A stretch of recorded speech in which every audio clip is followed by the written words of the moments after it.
Transmission de graves maladies virales, implication des banques dans le blanchissement de l'argent sale, désarroi des polices et des douanes face à l'augmentation du trafic. Dans quelle mesure ces problèmes pourraient-ils être endigués par une dépénalisation des drogues? C'est la question que La Vie en Face vous propose d'examiner.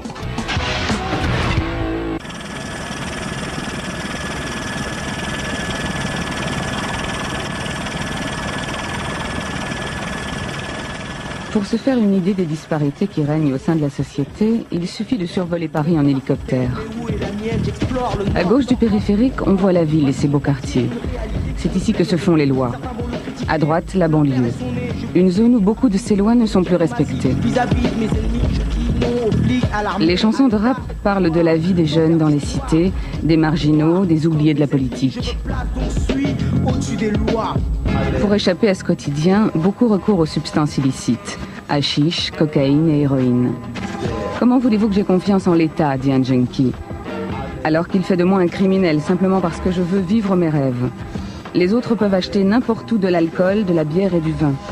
Qu'est-ce que c'est que cette société qui pousse les jeunes à la délinquance? En 1997, dans l'une de ces banlieues, s'est tenu un congrès qui a rassemblé différentes villes européennes désireuses de chercher des solutions au problème de la drogue. Daniel Cohn-Bendit, représentant allemand des Verts, est venu de Francfort pour rappeler quelques vérités aux participants de ce congrès. À propos des jeunes, par exemple, ceux qui en sont réduits à vendre de la drogue pour gagner leur vie parce qu'ils n'ont pas de travail. Quand vous avez des organisations capitalistes à faire des affaires qui sont capables de proposer à un jeune dont toute la famille qui ne vit que dans le chômage que si tu nous rends ces services, tu peux gagner entre 3 et 5 000 francs par jour. Cet attrait de pouvoir gagner 3 à 5 000 francs par jour fera que des jeunes dans une certaine situation tenteront le coup, à n'importe quel niveau de la répression. Depuis 30 ans, la France est le pays d'Europe qui mène la guerre la plus dure contre la drogue, sans succès. Le secrétaire d'État à la santé le reconnaît lui-même. Malgré la répression, le sondage effectué par Francis Curtet nous montre que les consommations ont augmenté et nous savons que c'est également vrai à l'échelle de l'Europe. Même constat dans la capitale européenne de l'argent. À Francfort, la toxicomanie prolifère entre les gratte-ciel des banques. Un représentant du préfet de police résume 30 années de politique répressive. Pour combattre la toxicomanie, la répression a été un échec, ou disons plutôt qu'elle n'a jamais donné de résultat. Zurich, capitale des comptes numérotés. Chaque année, on y enregistre une augmentation des saisies de drogue et des arrestations. En dépit du nombre croissant des saisies, on ne constate aucun effet sur le marché, ni dans le sens d'une augmentation des prix, ni dans celui d'une diminution de l'offre. Le marché, pas seulement en Suisse, mais autant que je puisse le constater dans toute l'Europe, est véritablement inondé de drogues de toutes sortes.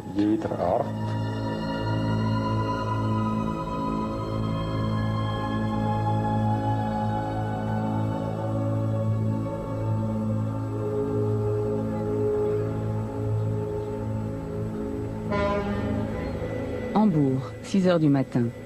Une journée comme les autres commence pour les 11 douaniers de l'équipe qui s'apprêtent à perquisitionner un cargo bananier. On vient de trouver de la cocaïne sur un autre bateau de la même compagnie.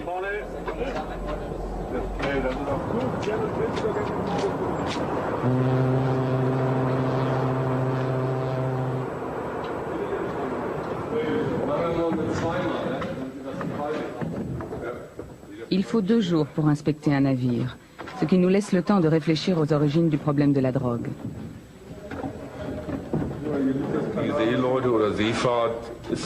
Il y a peu d'argent dans le milieu de la navigation.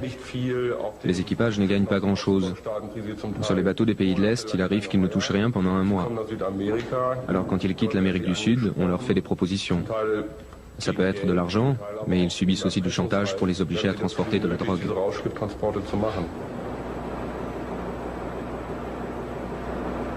Tout ce qu'ils peuvent faire, c'est fouiller les caches habituelles. D'où un faible taux de réussite.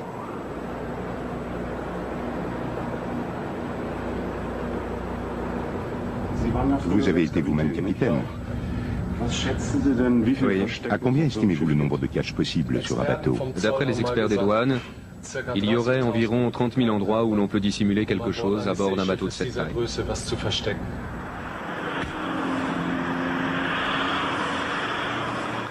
« 10 heures à la frontière germano-hollandaise. Ouverture de la chasse aux touristes qui rapporte du hache de Venlo et d'Amsterdam. Les douaniers sont sûrs de trouver ce qu'ils cherchent. Il ne leur faudra que quelques minutes pour réaliser la première saisie. C'était emballé dans une chaussette. Comme ça. Peu après, un autre douanier procède au pesage et à l'analyse de la saisie.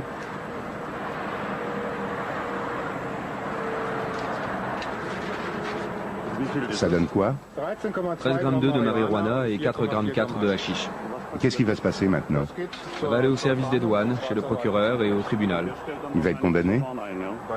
Vu la quantité, je ne crois pas. C'est ce que vous avez l'habitude de trouver? En ce moment, oui. On arrête surtout des petits consommateurs. Les gros, je ne sais pas comment ils se débrouillent. Les gros dealers ne passent pas par ici? Si, il y en a qui passent par ici. Le problème, c'est qu'il faut être là au bon moment. Les gros dealers passent à travers les mailles du filet. Alors on arrête les petits consommateurs. Il faut près de 2 jours pour fouiller un camion. Et pour ça, on manque de personnel.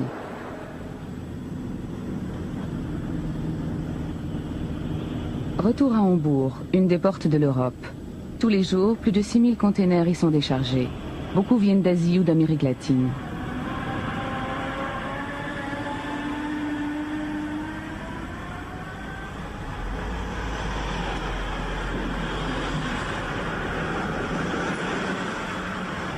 Ils sont une vingtaine de douaniers et de policiers à chercher au milieu de cette botte de foin la fameuse aiguille qu'on appelle la drogue.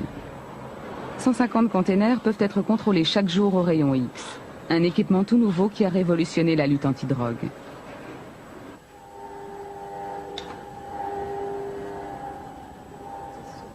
Voici l'une des découvertes les plus spectaculaires du moment.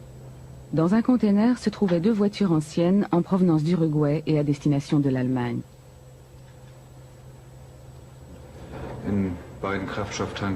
Dans les 2 réservoirs, on a trouvé en tout 68 kilos de cocaïne. Vu de côté et vu du dessus. On voit bien qu'il y a quelque chose au niveau du réservoir. Après ça, il ne nous restait plus qu'à démonter le réservoir pour accéder au contenu, c'est-à-dire au paquet de cocaïne.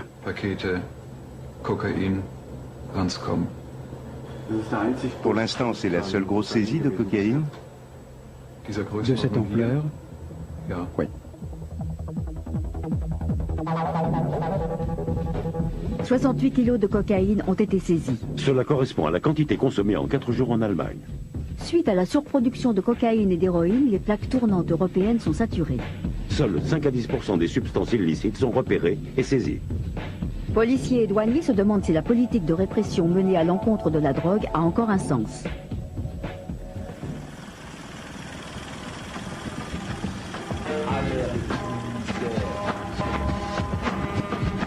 Sous aucun ordre, j'aborde un sujet qui m'accorde la discorde, non pas la miséricorde. L'État se casse la gueule, pourquoi? Parce qu'ils me veulent.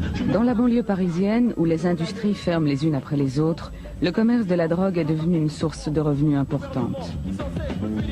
Pour inverser la tendance, il faudrait créer des emplois au lieu d'injecter des milliards dans la police et le système pénitentiaire au nom de l'interdiction de la drogue.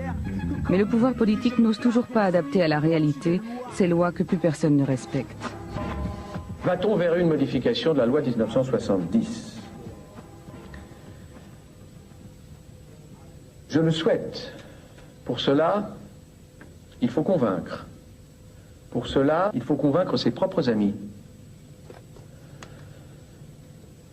Il y a des débats que nous avons tous menés à propos de la légalisation des drogues douces ou de la réglementation des drogues douces. Je n'en trancherai pas aujourd'hui. C'est une voie d'abord qui nous est, je crois, maintenant autorisée. En tout cas, pour les derniers chiffres ensemble, en France, il semble que les consommateurs de cannabis aient doublé. Ce qui me paraît pour le moins justifier l'interrogation quant à la répression proposée comme seule et unique démarche. Paris, mars 1998. Des peines de prison sont requises contre les organisateurs d'une manifestation en faveur de la légalisation du cannabis.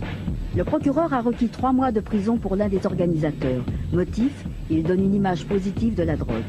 En France, 111 personnalités de la vie publique reconnaissent avoir consommé de la drogue. Selon le journal Le Monde, la consommation de drogue reste un sujet tabou. Le débat dure depuis 30 ans et il ne s'est toujours rien passé. Des experts français recommandent de légaliser l'usage de toutes les drogues. Le ministre français de l'Intérieur déclare que la dépénalisation du hashish n'est pas à l'ordre du jour.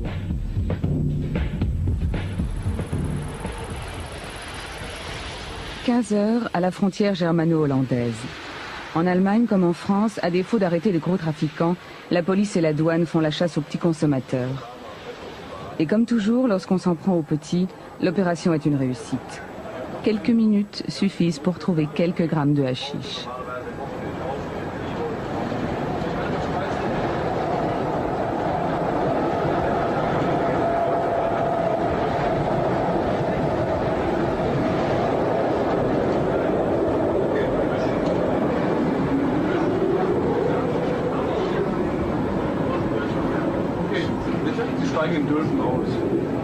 La première saisie se révèle même plus importante que prévu. Du hashish, 100 grammes environ. C'est déjà beaucoup. Un peu trop pour un simple usager. D'où venez-vous? De Venlo. Le deuxième douanier trouve ensuite un peu de hashish caché dans un cendrier. Le douanier empoche sa découverte, mais elle ne pourra guère servir de preuve.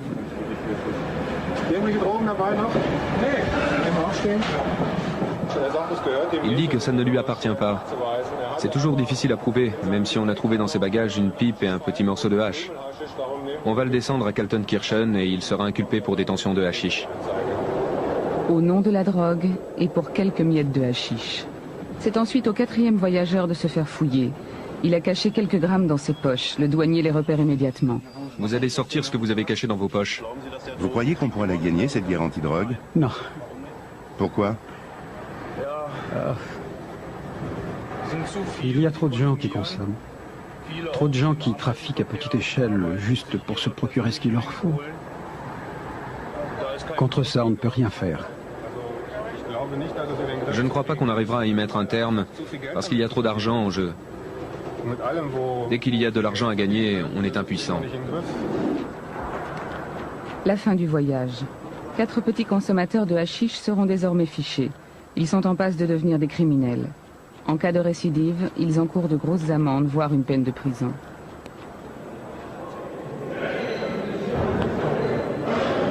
Butzbach, une prison au nord de Francfort.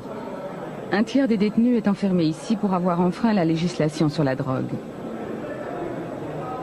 Comme dans toutes les prisons, il circule ici toutes les drogues possibles et imaginables. 2 détenus témoignent. C'est difficile ici de se ravitailler en drogue? Financièrement, oui. Seulement financièrement? Oui. Ici, on trouve tout ce qu'on veut, plus vite et de meilleure qualité qu'à l'extérieur. Est-ce que vous avez l'impression que le fait d'interdire la drogue dissuade les gens d'en consommer? Non, pas du tout. Quand on en veut, on en trouve. Il n'y a pas de loi qui compte. Les propos du directeur de la prison sont tout aussi désabusés. En venant ici, nous pensions trouver un lieu où la drogue serait proscrite, un lieu situé au cœur de la répression. Le seul endroit sans drogue que je puisse vous montrer, c'est ici, mon bureau, ainsi que les bureaux de mes collaborateurs. Et pour le reste? J'ai peur que ce soit malheureusement tout. On sait que du moment où elle est apparue dans la société, la drogue a également pénétré dans les prisons. On y trouve de tout. Cocaïne, héroïne, crack et speed. Un éducateur spécialisé explique comment les dealers travaillent en prison. Il faut savoir que dans le milieu carcéral, les dealers sont bien organisés et qu'ils sont en contact avec l'extérieur. Ce sont des groupes de type mafieux qui travaillent ici et avec les mêmes méthodes. Les structures sont similaires. Ce sont pratiquement les mêmes personnes qui agissent à l'intérieur et à l'extérieur. Ce qui sert à payer la drogue, c'est le peu d'argent qu'ils gagnent. Ils l'échangent souvent en quelques minutes contre de la drogue.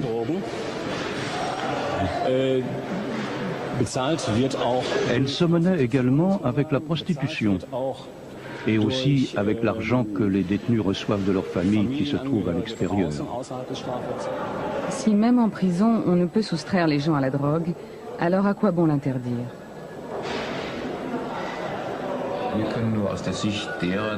Certains disent que la solution, ce serait que la société fournisse elle-même la drogue, ce qui ne se faisait pas du tout dans le passé. On a bien vu que ce n'est pas en l'interdisant qu'on peut s'en débarrasser, parce que le résultat, on le connaît. Le nombre des détenus qui se droguent n'a pas cessé d'augmenter. En France et en Allemagne, 20 à 30% des détenus sont condamnés pour des délits liés à la drogue, sans compter les mineurs. L'interdiction de la drogue pousse les jeunes à la délinquance et remplit les prisons, affirme un procureur français. En France, 80% des arrestations liées à la drogue concernent la consommation de hashish. 53 000 Français ont été arrêtés en 1997 pour consommation de hashish. La prison satisfait l'opinion publique, plus qu'elle n'aide les drogués, déclare l'Église française. Ça fait combien de fois que vous faites de la prison? C'est la 5e fois. Pour quel motif? Les stupes. La loi sur les stupéfiants, c'est elle qui interdit la vente des drogues. Vous n'arrivez pas à décrocher? Dans ma tête, oui, mais le reste ne suit pas. J'ai fait une thérapie qui a, disons, plutôt bien marché. J'ai décroché pendant un moment, 1 an et demi, mais j'ai fini par replonger. Il vous fallait combien d'argent par mois?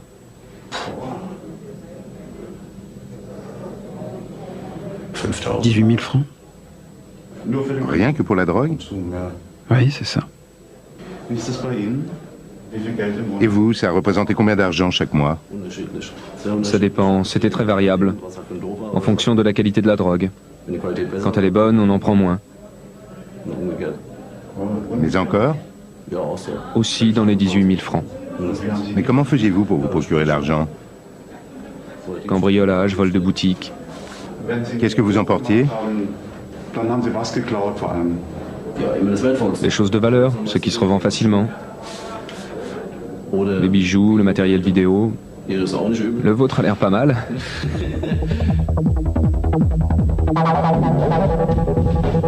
Les junkies tombent dans la délinquance parce que les drogues sont trop chères. En Allemagne, 45% des voitures fracturées, 37% des cambriolages et 20% des agressions sont le fait de toxicomanes.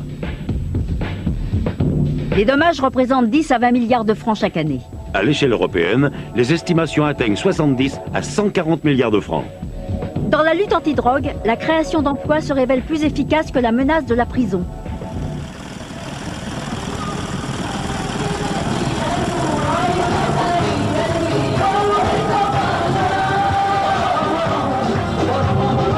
Paris, 3e jeudi de novembre. Une gigantesque fête commence. Le Beaujolais nouveau est arrivé. Ce soir-là, des millions de personnes célèbrent l'événement. Beaucoup s'autorisent également une cigarette. Ces drogues tolérées, que sont le tabac et l'alcool, tuent en France chaque année 100 000 personnes, 650 fois plus que l'héroïne. Et pourtant, personne ne songerait à interdire les cigarettes ou le vin, car la plupart des gens savent vivre plus ou moins bien avec ces drogues. Elles font partie du quotidien. Beaucoup ne sont même pas conscients que le tabac et l'alcool sont des drogues, et ils méprisent ceux qui en consomment d'autres.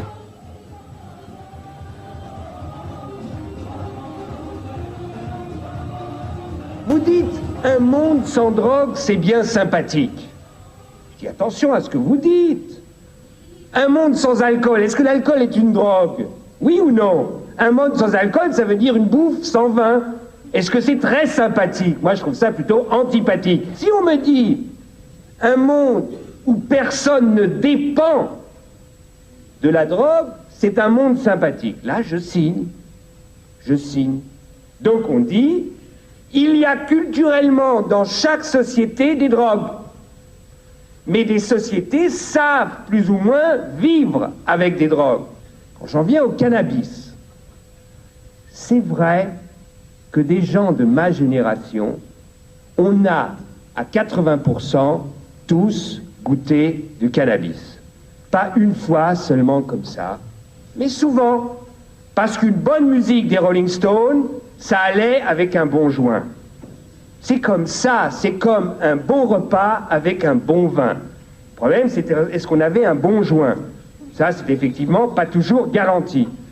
Est-ce que ça veut dire qu'on est tous devenus des drogués? Ben bien sûr que non. Le débat est toujours d'actualité, même si aujourd'hui les drogues ont changé. Une boîte de nuit en Allemagne à 2 h du matin. Un lieu qui ne s'envisage guère sans ecstasy. Nous avons rendez-vous avec un dealer qui écoule 1200 pilules par mois, soit un revenu mensuel de 55 à 75 000 francs, ainsi qu'avec un videur qui nous parle de ce qui se consomme à l'intérieur. La drogue et les boîtes de nuit, c'est devenu indissociable. À quoi ça ressemblerait une boîte sans drogue? C'est-à-dire, c'est difficilement envisageable. Parce que sans pilule, beaucoup de clubs ne sont pas aussi attrayants que quand on a pris quelque chose.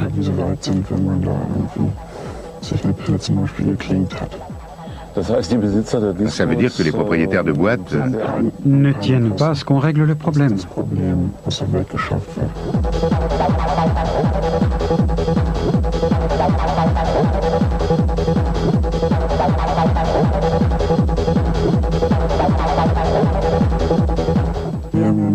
Il y en a eu plusieurs ici à Brême qui ont essayé de faire du nettoyage, mais au bout de 4 ou 5 mois, ils ont fait faillite. Dans toutes les boîtes où j'ai travaillé, il y avait de l'ecstasy. Et il y avait aussi partout de la coke. Avant, les jeunes savaient à peu près ce qu'ils achetaient. Mais depuis que la police a fermé les laboratoires d'ecstasy, les choses ont changé. Le marché est inondé de produits plus ou moins purs, avec des conséquences dévastatrices pour les consommateurs. Les pilules contiennent de plus en plus de speed et d'autres substances qui empêchent de dormir, qui donnent la pêche, mais qui sont mauvaises pour la motricité.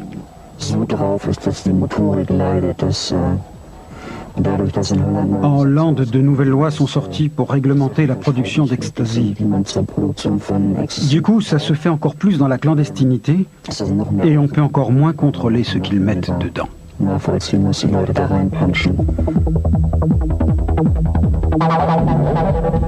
Ecstasy et cocaïne règnent en maître. Principaux pays concernés, l'Angleterre, la Hollande, l'Espagne, la France et l'Allemagne.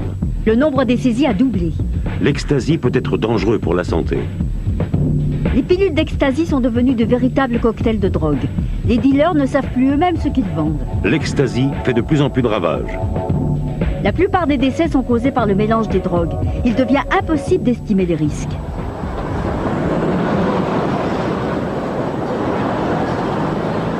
Francfort. Une autre conséquence de l'interdiction de la drogue, la prostitution. Cette femme se prostitue pour pouvoir acheter de la drogue. Et parce qu'elle a besoin de beaucoup d'argent, elle accepte tout, même les pratiques sexuelles les plus risquées. Par 2 fois, des clients ont essayé de la tuer. Jusqu'à présent, elle a échappé au virus HIV, mais elle a attrapé une hépatite, au nom de la drogue. Combien d'argent dépensez-vous chaque mois pour la drogue en période normale? Vous savez, je n'ai jamais fait le compte. J'ai juste fait une vague estimation. Quand ça va bien, il me faut environ 3500 francs par jour. Ça fait 100 000 francs par mois, il faut les trouver. Vous gagnez tant que ça avec la prostitution? Il fallait bien, mais je ne le savais même pas exactement. Je m'en suis rendu compte quand j'ai fait le calcul, au bout de plusieurs années, quand j'ai quitté l'hôtel.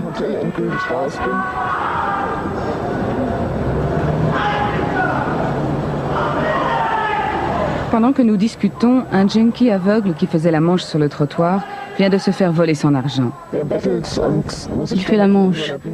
Et comme il est aveugle, il faut que quelqu'un lui fasse sa piqûre. Mais il y en a qui n'ont aucune pitié. Ils lui ont tiré ce qu'il avait. Ça devient de plus en plus violent. Quand on fait le trottoir, on a toujours peur de se faire refiler le sida ou autre chose.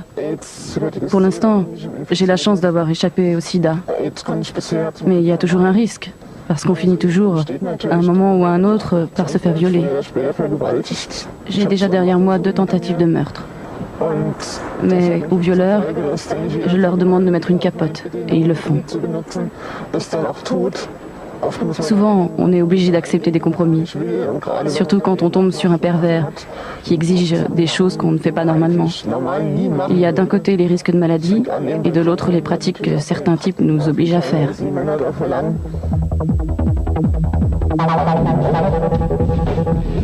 La moitié des femmes toxicomanes se prostituent pour payer la drogue. La ville de Francfort met à leur disposition un bus où elles peuvent bénéficier d'une assistance médicale et sociale afin d'éviter le pire. La moitié des toxicomanes français ont contracté une hépatite. Leur prise en charge s'élève par patient à 15 000 francs, c'est-à-dire au total 3,5 milliards de francs. Au nom de la drogue. Francfort, la drogue au quotidien. Sur le trottoir, un junkie propose ses services. Il a tout ce dont un toxicomane peut avoir besoin. Il fait ça depuis 15 ans. Il s'occupe de recycler les restes que lui donnent les autres junkies une fois qu'ils se sont piqués. Les filtres, le coton et les quelques gouttes qui restent au fond de la seringue. En les faisant chauffer, il récupère le produit qu'il s'injecte lui-même ou qu'il revend à d'autres.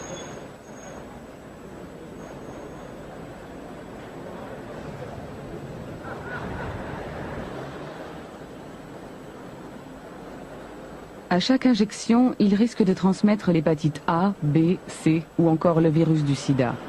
On ne peut guère imaginer plus risqué pour la santé. Cela pourrait être évité si l'État fournissait de la drogue à ces gens-là, mais on est encore loin du compte.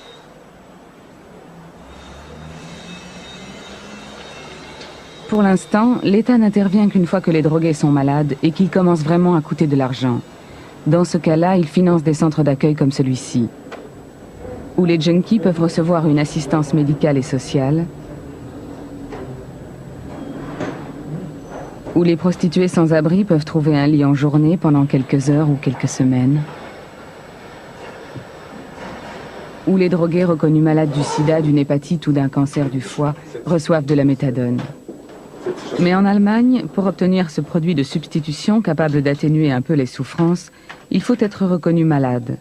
Alors seulement l'État se montre charitable. Le directeur de ce centre d'accueil commente l'action de l'État. Ça montre à mon avis les limites du système, parce qu'il y a toute une catégorie de personnes qui dépendent aussi depuis longtemps de l'héroïne et qui auraient tout autant besoin d'une assistance sociale. C'est un peu absurde, il faut que les gens soient malades pour qu'on s'occupe d'eux. Oui, on peut résumer la situation comme ça. Chacun peut voir de ses propres yeux la misère engendrée par l'interdiction de la drogue. Pourtant, les initiatives pour venir en aide aux toxicomanes sont interdites par la loi. Francfort, comme d'autres grandes villes, a trouvé une solution de secours en ouvrant des lieux où les junkies peuvent venir se faire des injections dans de bonnes conditions d'hygiène. À 300 mètres de là, on inaugure un de ces lieux. Dans quelques heures, des toxicomanes pourront venir ici se faire une injection. L'État met à leur disposition les seringues, les cuillères, les produits désinfectants et des salles pour consommer des drogues illégales plus ou moins pures. C'est pour l'instant tout ce que la loi autorise. Le procureur général et un représentant du préfet de police sont sur place. Une grande ville d'Europe ne peut plus se contenter de beaux discours politiques qui ne font rien pour soulager les souffrances. Attirer les toxicomanes dans ce lieu, c'est agir contre le sida, l'hépatite et les autres maladies. À Francfort, cette politique d'assistance est soutenue par tous les partis, la police et le parquet. D'autres projets sont à l'étude. Pour le procureur général, Harald Körner, cette expérience apparaît comme un compromis.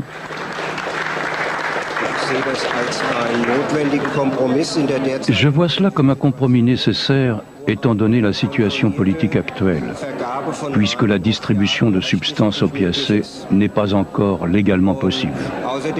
Et c'est un compromis dans la mesure où il vaut mieux que la consommation, qui est une réalité, se passe dans de bonnes conditions d'hygiène plutôt qu'au milieu des poubelles.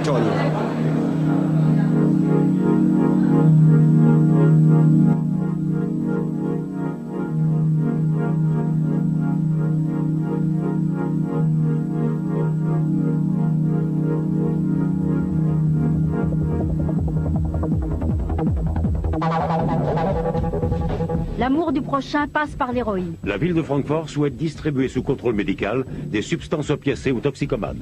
Petra Roth, maire conservateur de Francfort, poursuit contre l'avis de son propre parti la politique mise en place par les Verts et les sociaux-démocrates. Ce qui m'importe, c'est de venir en aide aux personnes. La politique a des devoirs à remplir envers tous les groupes de la société. Et si cette politique de santé nous permet de toucher cette partie de la population, je me moque complètement de savoir si c'est en accord avec un programme politique. Pour moi, seules comptent les personnes que j'aurais pu libérer de la drogue.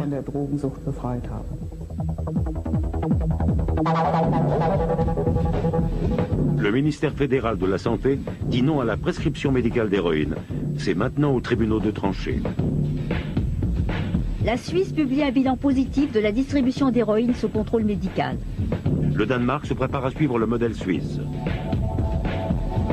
En Italie aussi, l'expérience suisse est perçue avec beaucoup d'intérêt. 70% des Suisses sont favorables à la distribution d'héroïne sous contrôle médical. Zurich. Conférence de presse à la polyclinique Grossline à l'issue d'un projet pilote de 3 ans portant sur la distribution d'héroïne à 1 millier de toxicomanes. Les résultats sont largement positifs. Il fait partie de ces 1000 toxicomanes. 8 heures du matin, Bruno, 40 ans, photographe de pub, se rend à la salle d'injection. Pour 15 francs suisses, il reçoit une dose d'héroïne dans une seringue stérile. Il vient se l'injecter sous surveillance médicale. Il passera à nouveau en fin de journée. Avant, il se piquait une trentaine de fois par jour.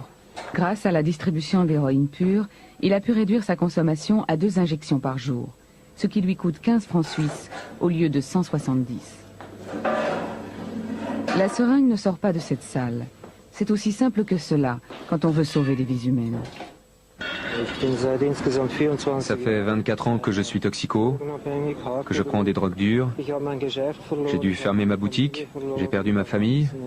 Je suis passé par une période de dépression. Ces 10 dernières années, j'étais très instable, j'étais constamment sous l'emprise de la drogue et je me suis mis à la cocaïne, à un mélange de cocaïne et d'héroïne. Voilà à quoi ressemblait il y a quelques années le milieu de la drogue zurichois. Bruno aussi en faisait partie. Les images comme celle-ci, une vidéo de la police, appartiennent au passé. L'État s'occupe maintenant de fournir de l'héroïne aux junkies les plus atteints. Un premier pas pour tenter de les ramener à une vie normale. Le préfet de police de Zurich, Marcel Bébier, à propos des personnes qui bénéficient de la distribution d'héroïne. Les personnes sélectionnées pour ce projet étaient pour la plupart des toxicomanes très dépendants et très atteints. C'est-à-dire que c'étaient des gens qui étaient arrêtés pratiquement tous les jours par nos agents et qui étaient régulièrement conduits chez le médecin d'urgence avant d'être relâchés. 2 heures plus tard, ils avaient retrouvé les autres toxicomanes. Ni la police, ni la prison n'avaient une prise sur ces gens-là.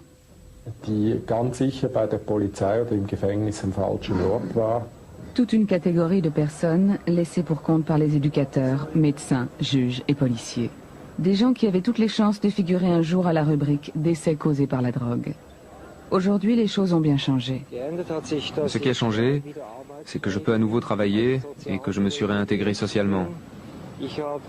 J'ai à nouveau un domicile fixe et j'ai enfin trouvé le temps de réfléchir vraiment à ma situation, sans me demander constamment comment je vais faire pour me procurer de la drogue. «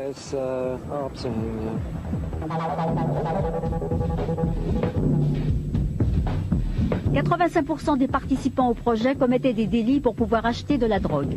Il leur fallait en moyenne pour leur consommation de drogue 18 000 francs par mois. 31% étaient sans domicile. 43% étaient séropositifs. Ces 1000 personnes qui actuellement reçoivent l'héroïne en Suisse, ce ne sont pas simplement des toxicomanes comme les autres, mais ce sont les personnes les plus gravement touchées qui depuis des années n'en s'en sortent pas, une population aussi relativement vieille et fortement productrice de crimes, je m'excuse. m'excuse pour ce terme productrice, mais c'est une population qui contribue donc à la fois massivement à la consommation et à la fois à la délinquance. La prescription d'héroïne a fait baisser la criminalité. Les vols dans les magasins, les cambriolages et le trafic de drogue sont en net recul. Globalement, la délinquance liée à la drogue a chuté de 90%. Un des éléments intéressants sortant de nos résultats, c'est que les toxicomanes ont autrefois, presque majoritairement et de la manière la plus intense, trafiqué avec de l'héroïne. Donc des personnes qui sous-traitaient les substances qu'ils achetaient dans les centres, souvent de la part de grands dealers d'origine souvent étrangère.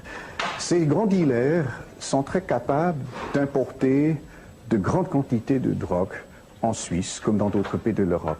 Mais ils sont très peu capables de les revendre. Et c'est là où ils ont terriblement besoin des petits consommateurs qui leur font ce travail. Ce qui fait que le recrutement de nouveaux consommateurs chez nous, et je pense aussi en d'autres pays de l'Europe, ça se passait essentiellement par les toxicomanes devenus dealers en même temps. Maintenant, plus de 90% des personnes traitées et qui ont pratiqué avant ce genre de commerce l'ont abandonné sous l'effet du programme. Ce qui veut dire que peut-être, dans un moyen terme, les dealers de grand calibre auront plus de difficultés pour recruter leurs petits revendeurs qui portent et qui recrutent de nouveaux consommateurs. Et je crois que pour la jeunesse, oui, et pour la santé du public en général, ça serait alors, je crois, une majeure victoire qui dépasserait de loin quelques pourcentages de personnes durablement désintoxiquées. Bruno a connu lui aussi les turpitudes de la vie du toxicomane. Que se serait-il passé si le programme de prescription d'héroïne avait commencé plus tôt? Ça m'aurait certainement évité de tomber dans la délinquance.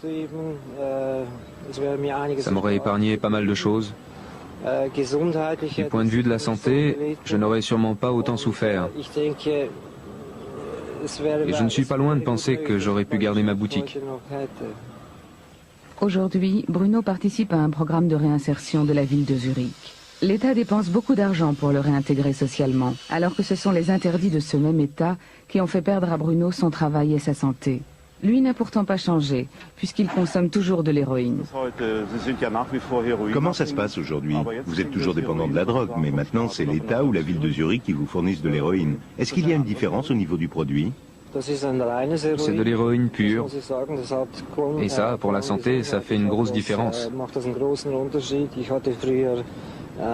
Avant, je ne sais pas combien j'ai eu d'abcès. Je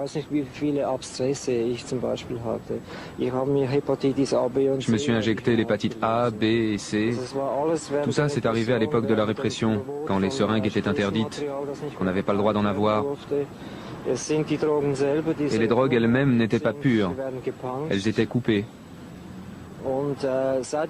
Depuis que je participe à ce programme à Crossline, je n'ai eu aucun problème au foie, ni la moindre inflammation. Depuis que je suis ici, je suis beaucoup plus équilibré. Maintenant, je suis de nouveau apte au travail à 100%. Rien qu'à Zurich, 125 toxicomanes participent actuellement au programme de distribution d'héroïne. Bien qu'ils soient toujours dépendants, la plupart travaillent, soit dans le privé, soit dans des structures municipales. Ils ne suivent pas une thérapie par le travail, mais font une activité utile et une formation professionnelle. Pour beaucoup, c'est la première de leur vie. À la laverie, ils travaillent pour les centres d'hébergement municipaux et repassent le linge des personnes sans abri. Tout cela, un junkie peut le faire quand on lui fournit de l'héroïne pure et qu'il n'en est pas réduit à fracturer des voitures pour trouver de quoi s'acheter de la drogue illégale. À l'atelier de couture, ils se font des habits aux reprises des vêtements pour les sans-abri. Il y a des cours d'informatique, de peinture et de photo. Leur vie quotidienne n'est plus soumise à l'obligation de trouver de l'argent pour acheter de la drogue. Une responsable municipale nous parle de la philosophie qui sous-tend le projet. La politique de répression qui est poursuivie actuellement est absolument incompréhensible. Elle coûte énormément d'argent et cause d'énormes souffrances. Personne ne se pose le problème des moyens utilisés par rapport aux résultats obtenus. On ne fait que maintenir le système. En Suisse, nous avons pris toute une série de mesures qui sont très éloignées de la logique répressive. Et les résultats sont eux aussi très différents de ce qu'on obtenait auparavant. C'est un fait que des gens consomment des substances qui posent un problème grave. Mais je pense qu'au nom de la tolérance, on devrait dire « Ok, c'est une réalité. On va essayer de gérer ce phénomène très complexe, de façon à ce que ça coûte un minimum d'argent et que ça limite au maximum la souffrance. » Et c'est possible. J'en suis persuadée.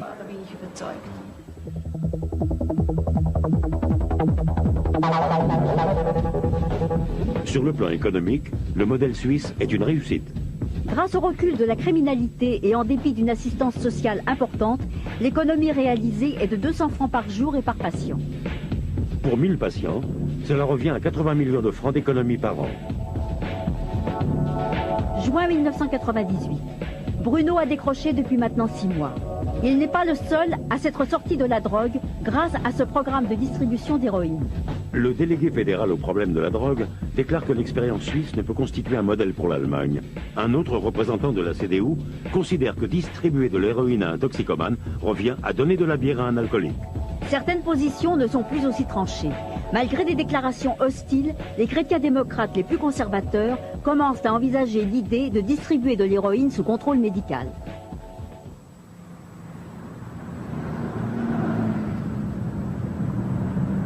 Peut-être ne pourra-t-on bientôt plus filmer des scènes de ce genre en Allemagne. Il n'y a guère qu'en France où rien ne bouge.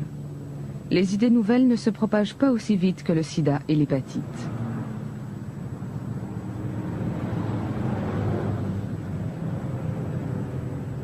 Mais un autre danger se profile à l'horizon. Un danger qui apparaît d'autant plus nettement dans le quartier des banques de Francfort, là où la détresse est la plus criante. Peut-être apprendra-t-on un jour que le monde de l'argent aussi est contaminé. Car l'argent que les junkies utilisent pour payer leurs doses réapparaît tôt ou tard, souvent après avoir beaucoup voyagé. Et l'on constate alors que dans les banques non plus, tout le monde n'est pas immunisé contre l'argent des trafiquants de drogue.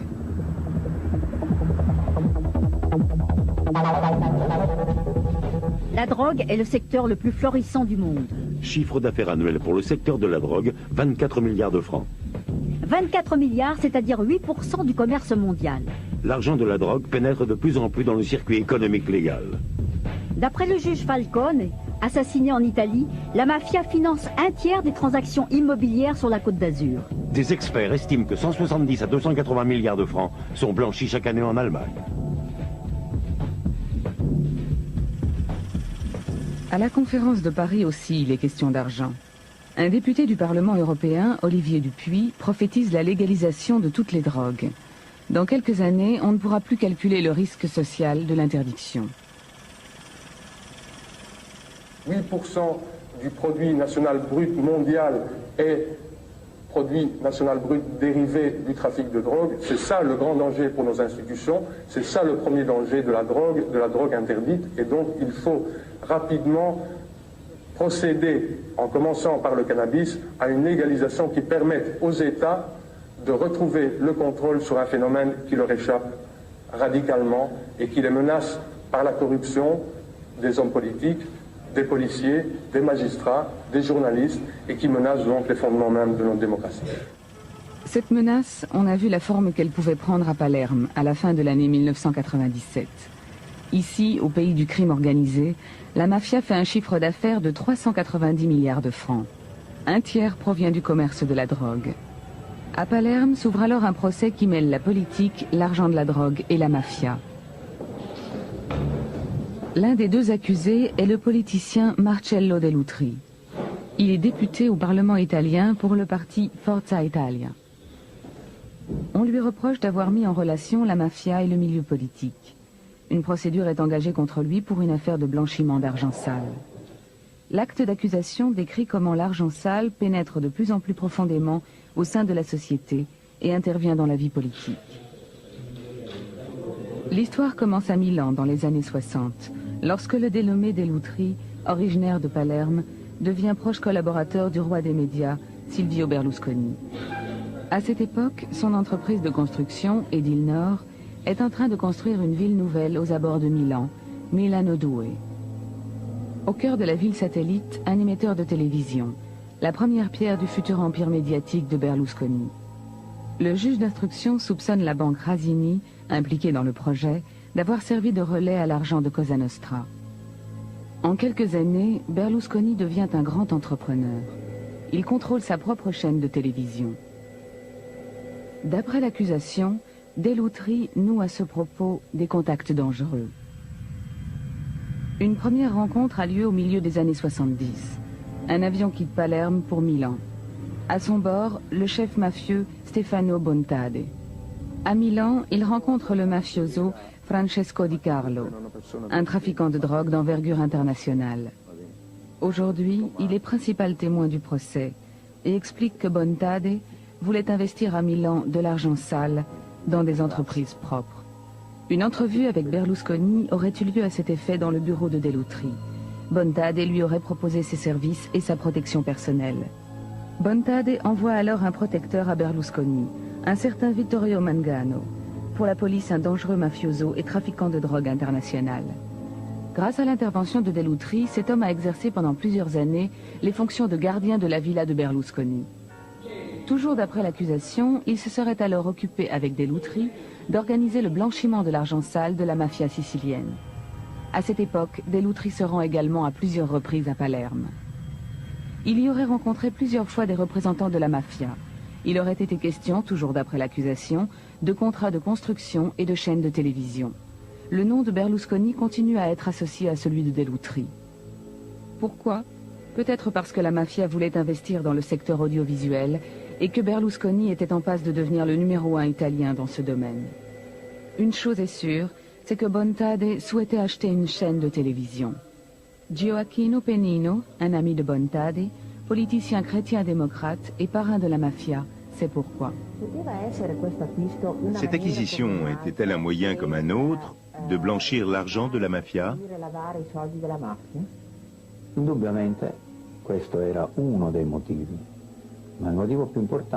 C'est sans aucun doute une des raisons. Mais la raison la plus importante était que Stefano Bontade avait compris l'importance des médias. Et d'ailleurs, il entretenait des contacts avec certains journalistes. Il savait très bien qu'en contrôlant l'information, il pourrait trouver un moyen, disons, de faire en sorte que la mafia soit moins attaquée. Pour ces affaires illégales, la mafia a besoin de silence et de partenaires légaux. Profitant d'une nouvelle crise politique, Dell'Utri propose à Berlusconi de fonder un nouveau parti. Forza Italia était né.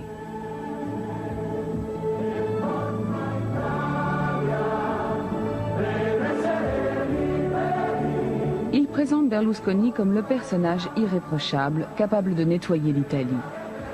La mafia décide de jouer cette carte et mise tout sur le nouveau parti. Un homme le confirme. C'est Angelo Siino, responsable pour Cosa Nostra des affaires criminelles et de la politique. Il décrit comment s'est passé le changement de pouvoir.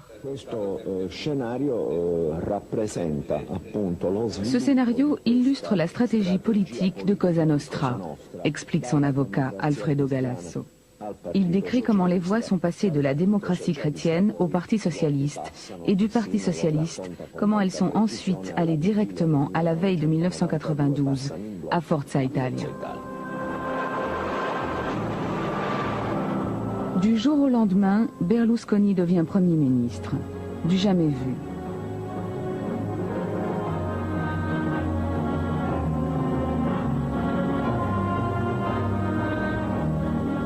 Tandis qu'à Rome, Berlusconi exerce le pouvoir, Dell'Utri s'active, d'après l'accusation, dans le nord de l'Italie. À la fin de l'année 1994, il reçoit dans sa villa des bords du lac de Como un homme qui a purgé 10 ans de prison pour trafic de drogue. Vittorio Mangano vient de retrouver la liberté. Ils discutent ensemble de lois favorables à la mafia et qu'il conviendrait de proposer. Mais leurs démarches n'auront pas le temps d'aboutir. Quelques mois plus tard, Berlusconi est destitué de ses fonctions de Premier ministre. Il reste pourtant un point d'interrogation concernant le chef mafieux Bontade. Il a été assassiné. Mais qu'est devenu aujourd'hui l'argent sale qu'il aurait investi dans le secteur audiovisuel? Voici ce qu'en pense Pennino, un ancien mafieux devenu témoin numéro 1 dans plusieurs procès politiques. Pour ce qui est de la fortune considérable de Bontade, il est impensable qu'elle soit restée entre les mains de ceux qui la géraient, c'est-à-dire Berlusconi et les frères Dell'Utri. À moins qu'elle ait définitivement quitté l'Italie. La mafia s'est enrichie depuis Palerme et la Sicile en contrôlant un trafic international de drogue, explique le maire de Palerme, Leonluca Orlando. Mais par la suite, elle a caché son argent à l'étranger. On pourrait se demander par exemple combien d'argent mafieux dort dans les banques suisses, mais aussi dans les banques irlandaises, du Liechtenstein ou du Luxembourg.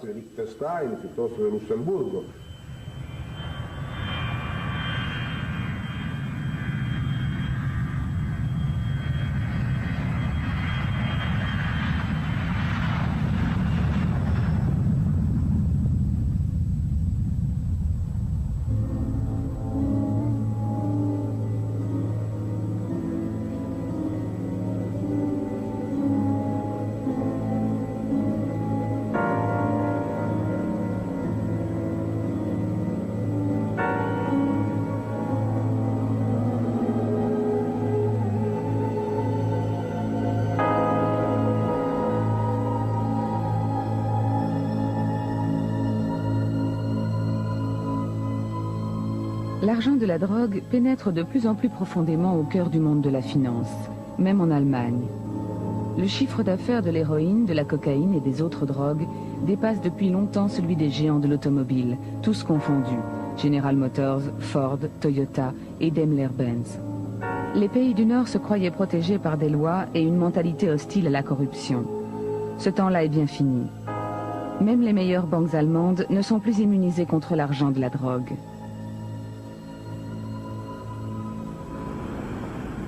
Munich, avril 1998.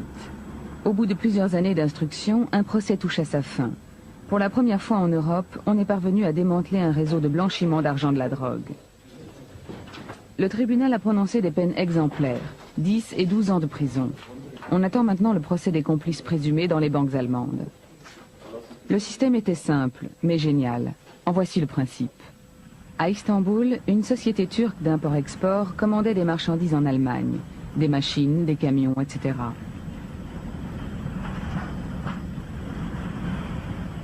Les donneurs d'ordre payaient les marchandises en Turquie à la société d'import-export qui parallèlement disposait d'un bureau de change. Le gérant, à ce moment-là, n'envoyait pas l'argent en Allemagne, mais achetait de l'héroïne qui était ensuite convoyée par camion à Milan et vendue sur place. Des intermédiaires apportaient ensuite l'argent dans un bureau de change de Munich. Là, ils réglaient les factures des marchandises envoyées en Turquie. Ils ont fini par attirer l'attention de la police judiciaire bavaroise. Nous avions constaté que de l'argent sale arrivait ici, à Munich, qu'il était changé en monnaie allemande et qu'il était dépensé comme de l'argent légal pour le compte des clients qui se trouvaient en Turquie. Pour cela, les billets étaient déposés dans les meilleures banques allemandes. Et là, visiblement, personne ne posait de questions. Comment cet argent, c'était de grosses sommes, arrivait-il dans les banques? Sous une forme inhabituelle pour les banques, c'est-à-dire de la même façon que les intermédiaires l'apportaient au bureau de change, dans des sacs en plastique ou des sacs de voyage qu'ils posaient sur le comptoir. Ce système a fonctionné ainsi pendant 12 ans. Pendant cette période, ce réseau a réinjecté 350 millions de francs dans le circuit normal. Pour l'une des filiales de la banque, c'était même le principal apport pour les opérations de change. Le bureau de change que nous avons surveillé fournissait 70% du volume des opérations de change de cette banque. Ça représente beaucoup d'argent. Bien sûr, c'est une part importante du chiffre d'affaires. Et donc les responsables ont dû se demander s'ils devaient continuer à travailler avec cet argent ou non.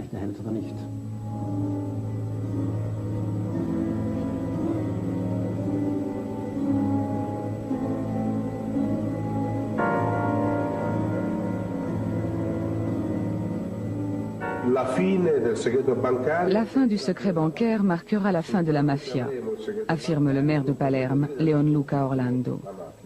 Tant que le secret bancaire existera, on ne pourra pas dire qu'on a mis la mafia en échec. Je voudrais dire aux banquiers, méfiez-vous. On dit généralement que l'argent n'a pas d'odeur, mais attention. Quand un mafieux dépose à la banque une petite somme d'argent, le banquier reste encore maître de la situation. Mais quand la mafia dépose des ressources financières considérables, quand un mafieux y dépose par exemple des millions, voire des milliards, il va de soi qu'en fin de compte, ce n'est plus un simple petit client qui dépose quelques sous. Il devient de ce fait le véritable patron occulte de la banque. C'est lui qui désormais peut imposer à la banque ses propres choix financiers. Si les banquiers veulent rester vraiment libres, ils doivent être les premiers à aider les États à mettre fin au secret bancaire. Se i banchieri vogliono restare veramente liberi, devono loro per primi aiutare gli stati ad eliminare il segreto bancario. Sindona, un des banquiers qui s'était trop incliné devant la mafia, trop intéressé à l'argent illégal, entre autres celui de la drogue. On l'a retrouvé empoisonné dans sa cellule de prison. Un autre banquier, Roberto Calvi, a été assassiné à Londres parce qu'il ne répondait pas aux attentes de la mafia.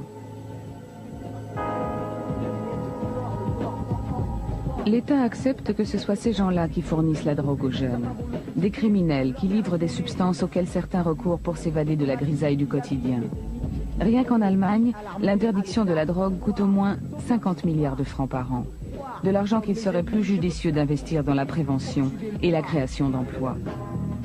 La répression n'a apporté aucune solution au problème. Pire, elle n'a fait qu'aggraver la misère sociale.